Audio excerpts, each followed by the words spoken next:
I had the privilege to take part in the bacteriology training organized by One Health Bacteriology Group during the AMR Week celebration, which seeks to educate, advocate, and implement strategies that seeks to combat microbial resistance.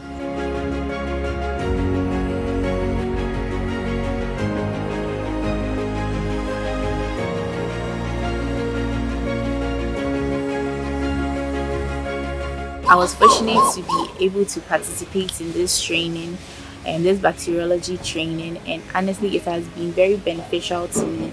My project topic is on antimicrobial resistance of Salmonella and E. coli in beef offal, and attending this training has granted me with various skills in the isolation of bacteria from samples to their amplification using PCR.